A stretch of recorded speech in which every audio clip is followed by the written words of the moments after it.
খবর 24 সাথে আপনাকে স্বাগত। নতুন নতুন খবর জানার জন্য আমাদের চ্যানেলে চোখ রাখুন। প্রাথমিক নিয়োগ দুর্নীতি মামলায় সাপ্লিমেন্টারি চার্জশিট জমা দিল সিবিআই। চার্জশিটের প্রথমেই নাম রয়েছে কালীঘাটের কাকু ওরফে সুজয় কৃষ্ণ ভট্টের। এছাড়াও অরুণ হাজরা ও তৃণমূলের যুবনেতা শান্তনু বন্দ্যোপাধ্যায়ের নাম উল্লেখ রয়েছে সিবিআই এর চার্জশিটে।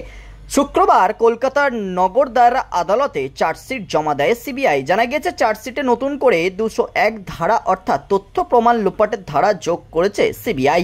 এছাড়া জালিয়াতি, প্রতারণা, দুর্নীতি দমন আইন ও তথ্য প্রযুক্তি আইনের ধারাও রয়েছে চার্জশিটে। আগামী 28 ফেব্রুয়ারি এই সংক্রান্ত মামলার পরবর্তী শুনানি রয়েছে।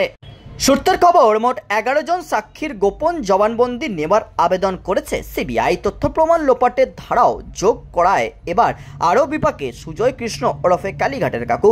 তার কণ্ঠস্বরের নমুনা সংগ্রহ করতে মাথার ঘাম পায়ে ছুটেছে সিবিআই এর।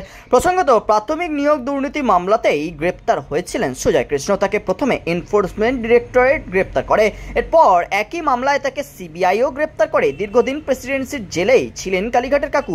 তবে শারীরিক অসুস্থতার কারণে তিনি আদালতে হাজিরা দিচ্ছিলেন না, এমনকি তার কণ্ঠস্বরের নমুনাও সংগ্রহ করা যাচ্ছিল না। অনেক কাঠখড় পুড়িয়ে সিবিআই সুজয় কৃষ্ণের কণ্ঠস্বরের নমুনা সংগ্রহ করে।